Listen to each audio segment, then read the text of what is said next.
बोला बोला एकदा भक्तलिंग हर बोला हर श्री सिद्धेश्वर महाराज की जय। सिद्धरामेश्वराच्या चरणी नतमस्तक होतो। हिंदवी स्वराज्याचे सरसंस्थापक छत्रपती शिवरायांना मानाचा मुजरा करतो। भारतीय राज्यघटनेचे शिल्पकार भारतरत्न डॉक्टर बाबासाहेब आंबेडकर यांना मानवंदना अर्पित करतो।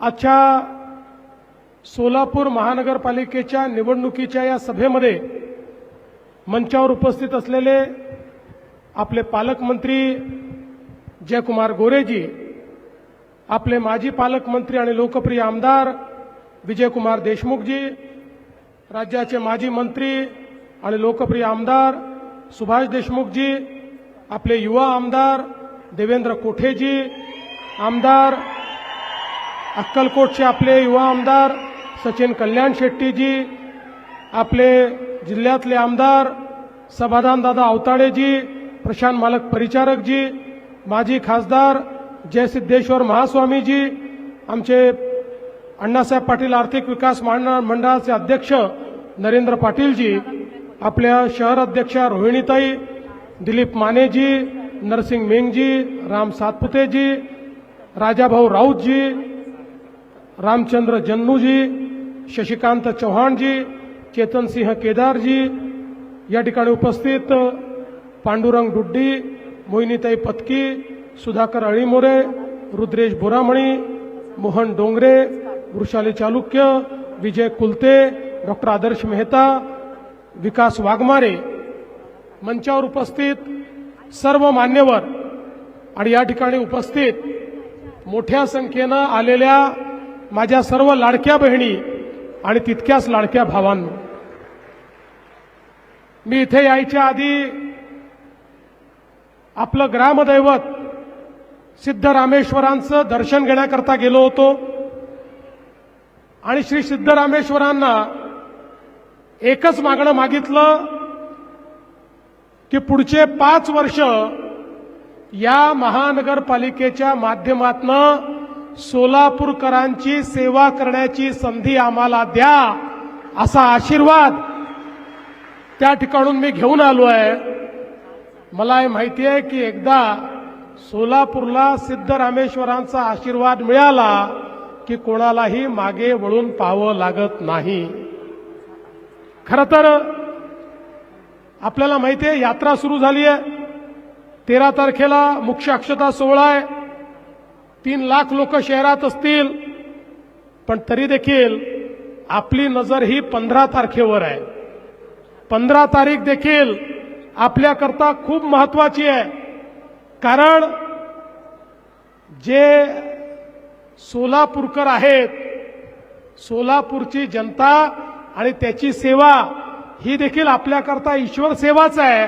आणि म्हणून मी आपल्या सर्वांना विनंती करतो की 15 तारखेकडे आपण सगळ्यांनी लक्ष ठेवावं आणि या ठिकाणी या सोलापूरमध्ये पुन्हा एकदा भारतीय जनता पक्षाला विजयी बनवावं। खरं तर सोलापूरचा विचार केला तर दक्षिण भारताचं प्रवेशद्वार आहे। सोलापूरचा विचार केला एक बहुसांस्कृतिक, बहुभाषिक, कष्टकरी, स्वाभिमानी, संघर्षशील अशा लोकांचं शहर म्हणून या सोलापूरची ओळख आहे। संघर्ष ही इथली जीवन पद्धती आहे। हातमाग असेल, यंत्रमाग असेल, उद्योग, विणकर, बिडी कामगार अशा सगळ्यांच्या कष्टातून एक अर्थव्यवस्था या ठिकाणी निर्माण झाली आहे। आणि आता तर एक नवीन ओळख आपली की हा जिल्हा एक प्रकारे डाळिंबाची राजधानी म्हणून अलीकडच्या काळात ओळखला जातो, अशा पद्धतीने एक नवीन ओळख देखील आपल्याला मिळाली आहे। शेती असेल, सहकार असेल, शिक्षण असेल, या सगळ्या गोष्टीचं केंद्र म्हणून आपल्या सोलापूरकडे पाहिलं जातं। सोलापूरची चादर असेल, कडक भाकरी असेल, शेंगा चटणी असेल, हुरडा असेल, ही सगळी ओळख या शहराने मिळवलेली आहे। पण आता या ओळखीसोबत या शहराला एका आधुनिक शहराची ओळख देखील आपल्याला मिळवून द्यायची आहे। आणि म्हणून मागच्या काळामध्ये जेव्हा या महानगरपालिकेमध्ये काम करण्याची संधी मिळाली, ज्या काळात मी महापौर होतो, मोठ्या प्रमाणात आपण या शहरामध्ये काम करण्याचा प्रयत्न केला. आपल्याला कल्पना आहे, आपल्या देशाचे प्रधानमंत्री माननीय नरेंद्र मोदीजींनी सांगितलं की आपल्याला शहरांचा विकास करायचा आहे. 70 वर्ष या देशामध्ये शहरांकडे दुर्लक्ष झालं, पण मोदीजी म्हणाले शहरांचा विकास करावा लागेल, कारण अन्न वस्त्र निवारा, शिक्षण, आरोग्य, रोजगार या मूलभूत गोष्टींकरता गावातनं लोक शहरामध्ये येतात. आलेल्या लोकांना त्या ठिकाणी राहायला जागा नसते, मग झोपडपट्ट्या तयार होतात, अतिक्रमणं होतात, पिण्याच्या पाण्याची समस्या निर्माण होते, घनकचऱ्याची समस्या निर्माण होते, सांडपाणी नदीतनं आपल्या नाल्यातनं व्हायला लागतं, त्यातनं मच्छर होतात, डास होतात, त्यातनं रोगराई होते, दुर्गंधी होते. शहराचं जीवन हे या वाढत्या लोकसंख्येमुळे त्या ठिकाणी सातत्याने खराब होताना आपण बघितलं. पण 70 वर्ष या शहरीकरणाकडे पूर्णपणे दुर्लक्ष करण्याचं काम त्या वेळच्या सरकारने केलं. पहिल्यांदा मोदीजींनी आल्यानंतर सांगितलं आपली शहरं विकासाचं केंद्र झाली पाहिजेत. ही शहरं देशाच्या जीडीपीचा 65% जीडीपी तयार करतात. शिक्षण आणि आरोग्याच्या सोयी इथे आहेत, रोजगार शहरामध्ये आहे, आणि म्हणून शहरात राहणारा गरीब, शहरात राहणारा मध्यमवर्गीय याच्या जीवनामध्ये परिवर्तन करण्याकरता या शहरीकरणाचं नियोजन केलं पाहिजे. आणि म्हणून पहिल्यांदा आपल्या देशामध्ये मोदीजींनी शहराकरता देखील योजना सुरू केल्या. स्मार्ट सिटीची योजना, अमृत शहरांची योजना, स्वच्छ भारत शहरी योजना, प्रधानमंत्री आवास योजना शहरी योजना, या वेगवेगळ्या योजनांच्या माध्यमातून हजारो कोटी रुपये हे मोदीजींनी या ठिकाणी आपल्याला दिले. आणि त्यातनं आपल्या महाराष्ट्रातल्या सगळ्या शहरांमध्ये परिवर्तन होताना आपण सगळ्यांनी बघितलं.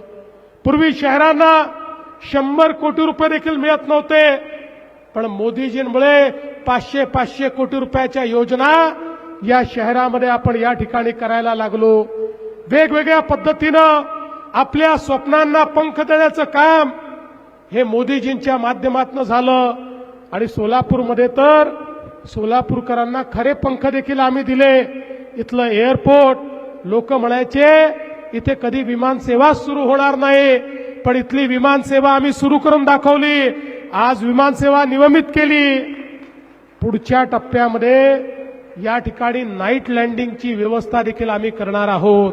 याचं कारण आहे, एक काळ असा होता एखादं विमानतळ श्रीमंतांची निशाणी होती, पण आता विमानतळ ही केवळ श्रीमंतीची निशाणी नाही आहे. ज्या शहरातलं विमानतळ चालतं, ज्या शहरातल्या विमानतळावर फ्लाईट उतरतं, त्याच शहरात उद्योग जातात, त्याच शहरात व्यापार वाढतो. जिथे एअरपोर्ट नाही, जिथे फ्लाईट नाही, त्या ठिकाणी उद्योजक आता जात नाही. आणि म्हणून हे केवळ कोणाला तरी हैदराबादला, कोणाला तरी दिल्लीला, कोणाला तरी मुंबईला जाण्यापुरतं हे एअरपोर्ट केलेलं नाही, तर पुढच्या सोलापूरच्या औद्योगिक नगरीला पुन्हा भरभराटी आली पाहिजे, याकरता या एअरपोर्टचं काम आपण केलं. आणि सोबत आपल्या मोदीजींनी या ठिकाणी वंदे भारत ट्रेन देखील या सोलापूर करता सुरू केली. आज आपण बघा, मोदीजींचं तर या सोलापूरवर इतकं प्रेम आहे. आता नुकतंच या ठिकाणी सोलापूर जिल्ह्याकरता एक नवीन रस्ता हा मोदीजींनी दिला, नाशिक, सोलापूर, अक्कलकोट. काही लोकांना असं वाटत असेल हा मधलाच कुठला तरी रस्ता आहे. हा मधलाच कुठला तरी रस्ता नाही आहे. हा एक असा महामार्ग आहे की जो तुम्हाला नवीन होणाऱ्या वाढवण बंदराशी जोडतो. वाढवण बंदर जे देशातलं सगळ्यात मोठं बंदर आहे, जे जगातल्या पहिल्या 10 बंदरांपैकी एक आहे. आणि मोदीजींचं विजन आहे, पूर्वी जिथे बंदर व्हायचं तिथेच विकास व्हायचा. आता ही बंदराच्या माध्यमातून होणारा विकास हा गावोगावी पोचवण्याकरता रस्त्यांचं जाळं हे विणण्याचं काम चाललंय. आणि आता हा रस्ता झाल्यामुळे आपलं सोलापूर वाढवण बंदराशी थेट त्या ठिकाणी जोडलं जाणार आहे आणि त्यासोबत मुंबई दिल्ली जो महामार्ग आहे त्या महामार्गाशी देखील आपण त्या ठिकाणी जोडले जाणार आहोत। त्यामुळे औद्योगिकरणाकरता एक नवीन इकोसिस्टीम ही त्या ठिकाणी सुरू होणार आहे। पंढरपूर, तुळजापूर, अक्कलकोट, गाणगापूर हे पर्यटनाचं सर्किट आपण केलंय आणि त्याच्या मध्यभागी असलेलं आमचं सोलापूर हे खऱ्या अर्थानं या ठिकाणी पुढच्या काळामध्ये पर्यटनाचं इंजिन म्हणून, पर्यटनाचं न्यूक्लियस म्हणून या ठिकाणी काम करणार आहे। आज आपण बघा, आपल्या प्रधानमंत्री महोदयांनी सांगितलं, शहरामध्ये राहणारा जो प्रत्येक गरीब आहे या गरीबाला घर मिळालं पाहिजे। प्रधानमंत्री आवास योजना सुरू झाली। सोलापूर प्रधानमंत्री आवास योजनेचं एक सर्वात मोठं उदाहरण आहे। मागच्या काळात मालकांनी आम्हाला बोलवलं होतं, 15,000 घरांचा प्रकल्प आम्ही त्या ठिकाणी उद्घाटित केला। त्याच्या आधी 30,000 घरांचा प्रकल्प उद्घाटित केला। गरीबातल्या गरीब माणसाला घर देण्याचं काम आपण करतोय आणि त्यासोबत झोपडपट्टीमध्ये राहणारा जो व्यक्ती आहे त्यालाही आता घर आपण देतो आहोत। पण हे देत असताना एक अडचण समोर आली, त्यांच्याजवळ त्यांच्या जमिनीचा मालकी हक्काचा पट्टा नाही।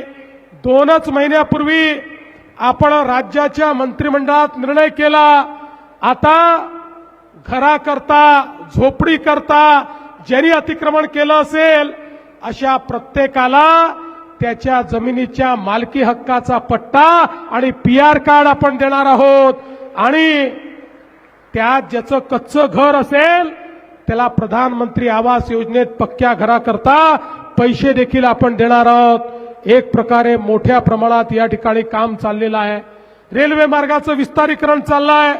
या ठिकाणी अक्कलकोट रोड आणि होडगी रोडवरच्या ज्या औद्योगिक वसाहती आहेत तिथेही आपण व्यवस्थांचा विस्तार करतो।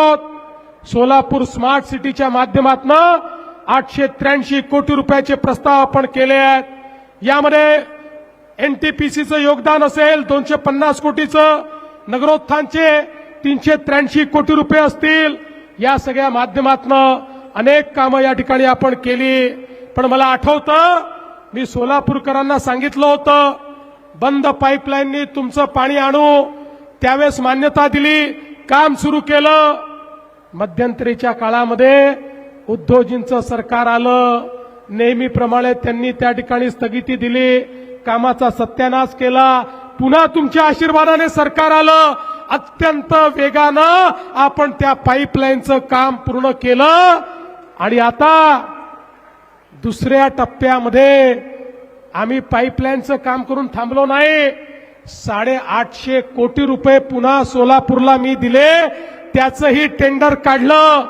सोलापूरकरांना माझा शब्द आहे, आमच्या या टेन्युअरमध्ये सोलापूरच्या प्रत्येक घरामध्ये दररोज पिण्याचं स्वच्छ पाणी आणल्याशिवाय आम्ही आता थांबणार नाही। एकही घर सोलापूरचं सुटणार नाही। प्रत्येक घरामध्ये पिण्याचं पाणी आम्ही त्या ठिकाणी आणू। आणि आता ही योजना केवळ आताच्या लोकसंख्येचा विचार करून घेतलेली नाही। 2057 साली या शहराची जी लोकसंख्या असेल त्या लोकसंख्येला पुरेल इतकं पाणी या योजनेच्या माध्यमातून आजच आपण या ठिकाणी आणतो आहोत। म्हणजे पुढच्या काळात कधीच सोलापूरला प्रश्न येणार नाही। मलनिस्सारणाचा प्रकल्प या ठिकाणी आपण दिला, 442 कोटी रुपये त्याकरता दिले। विद्यमान मलनिस्सारण व्यवस्थेत सुधारणा आपण करतो, 187 कोटी रुपये त्याला दिले। शिवछत्रपती महाराजांचा चौक, रूपा Bhavani Chowk, Indiranagar, Shandar Chowk, Molali Chowk, camp, Sangameshwar college, railway station, Mahatma Gandhi प्राणी संग्रहालय, लिंबयवाडी, रामवाडी, विजापूर रोड, आसरा या सगळ्या भागामध्ये मोठ्या प्रमाणात हा विस्तार आपण सुरू केलेला आहे। आणि सोबतच स्ट्रॉम वॉटर ड्रेन करता 99 कोटी रुपये आपण दिले। सोलापूर शहरामध्ये अंतर्गत रस्ते करण्याकरता 227 कोटी रुपये आपण दिले। आणि त्यासोबत माननीय प्रधानमंत्र्यांनी आपल्या सोलापूरला 100 ई बसेस देखील दिलेल्या आहेत आणि त्याच्या चार्जिंग स्टेशनचं काम एका महिन्यामध्ये आपण या ठिकाणी पूर्ण करतो। आता या ठिकाणी इंदिरा गांधी स्टेडियमचं आधुनिकीकरण झालंय। मोठ्या प्रमाणात जुन्या चाळी ज्या आहेत या चाळींच्या पुनर्विकासाच्या संदर्भात आपल्याला कल्पना आहे, उद्धवजींच्या काळात काही चुकीचे निर्णय झाले, ते निर्णय देखील आम्ही या ठिकाणी बदलणार आहोत आणि त्यांच्याही विकासाला मोठ्या प्रमाणात चालना देण्याचं काम आम्ही करणार आहोत। आणि सगळ्यात महत्त्वाचं, आमच्या तरुणाईची इच्छा होती या सोलापूरमध्ये आयटीचा पार्क झाला पाहिजे। आयटी पार्ककडे वाटचाल सुरू झाली, जागा निश्चित झाली, जागा अलॉट करून त्या ठिकाणी एक आधुनिक आयटी पार्क तयार करून सोलापूरच्या तरुणांना याच सोलापूरमध्ये काम आपण मिळवून देणार आहोत। बंधू भगिनींनो, आपल्याला सोलापूरचं चित्र बदलायचं आहे। आम्ही काही केवळ कोणाला महापौर बनवण्याकरता, कोणाला नगरसेवक बनवण्याकरता या ठिकाणी निवडणुकीत उतरलेलो नाही। सामान्य माणसाच्या जीवनामध्ये परिवर्तन घडवण्याकरता या ठिकाणी उतरलो। या यंत्रमाग नगरीमध्ये आमच्या यंत्रमागाच्या सगळ्या उद्योगाला त्या ठिकाणी वेगवेगळ्या सवलती देऊन पुन्हा एकदा त्याला उभारी कशी येईल या संदर्भात जो पॅटर्न आपण इचलकरंजीला केला तोच पॅटर्न आता या ठिकाणी देखील आपण केल्याशिवाय पुढच्या काळामध्ये राहणार नाही, हे सांगण्याकरता मी आलो आहे। बंधू भगिनींनो, आम्ही केवळ आश्वासन देणारे लोक नाही आहोत, करणारे लोक। तुम्ही बघा, तुमच्या आशीर्वादानं मागच्या विधानसभेच्या निवडणुकीमध्ये पूर्ण बहुमताने आपलं सरकार आलं। एकट्या भाजपला अभूतपूर्व अशा 137 जागा मिळाल्या। लगेच काही लोक म्हणायला लागले, आता भाजपवाल्यांना इतक्या जागा मिळाल्या, आता यांना कोणाची आवश्यकता नाही, त्यामुळे पहिलं काम हे करतील, लाडकी बहीण योजना बंद करतील। लाडक्या बहिणींनो, 1 वर्षापेक्षा जास्त कालावधी झाला, लाडकी बहीण योजना बंद झालेली नाही। आणि तुम्हाला मी सांगतो, जोपर्यंत तुमचा देवाभाऊ मुख्यमंत्री आहे तोपर्यंत लाडकी बहीण योजना ही कधीच बंद होणार नाही। पण या ठिकाणी पालकमंत्री महोदय, देशमुख मालक, आमदार साहेब, सगळ्यांना तुम्हाला माझी विनंती आहे, आता यापुढे माझ्या लाडक्या बहिणींना केवळ लाडकी बहीण ठेवू नका। या लाडक्या बहिणीच्या भरोशावर पुन्हा एकदा तुम्हाला विजय मिळणार आहे आणि विजय मिळाल्यानंतर माझ्या लाडक्या बहिणींना लखपती दीदी करा, लखपती दीदी। आपल्या मोदीजींनी लाडक्या बहिणींकरता लखपती दीदीचा कार्यक्रम दिलेला आहे। महाराष्ट्रामध्ये 50 लाख लाडक्या बहिणींना ऑलरेडी आम्ही लखपती दीदी केलाय। पुढच्या 4 महिन्यात हा आकडा 1 कोटीपर्यंत जाणार आहे।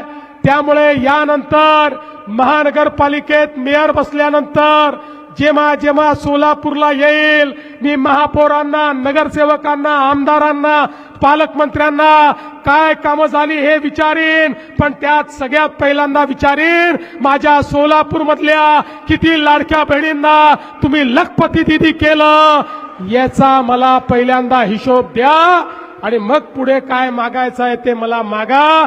कारण या माझ्या लाडक्या बहिणी पुढच्या काळामध्ये अर्थव्यवस्थेला चालना देणार आहेत। आणि म्हणून मी आज एवढंच सांगण्याकरता आलो आहे, आपला आशीर्वाद हवाय। सोलापूरकरांचं भाजपवर प्रचंड प्रेम आहे। सोलापूरकर व्यक्ती पाहत नाहीत, सोलापूरकर कमळ पाहतात, कमळावर 6 ठिकाणी बटन दाबतात। कमळ हे लक्ष्मीचं वाहन आहे, कमळ हे समृद्धीचं निशाण आहे। कमळ चिखलामध्ये फुलतं पण त्याच्यावर कधीच डाग पडत नाही, असं आपलं कमळ आहे। त्यामुळे येत्या 15 तारखेला त्या ठिकाणी मतदानाच्या केंद्रावर जायचं, फार विचार करायचा नाही। प्रत्येकाला 4 मतं द्यायची आहेत, 4 वोट द्यायचे आहेत। ज्या 4 ठिकाणी कमळाचं बटन दिसेल तिथे बटन दाबायचं, बाहेर यायचं आणि 16 तारखेला आपला महापौर निवडून द्यायचा। बंधू भगिनींनो, 15 तारखेला कमळाची काळजी तुम्ही घ्या. 16 तारखेपासून 5 वर्ष तुमची काळजी हा देवाभाऊ घेईल, हा विश्वास तुम्हाला देतो आणि माझं बोलणं संपवतो. धन्यवाद. जय हिंद, जय महाराष्ट्र.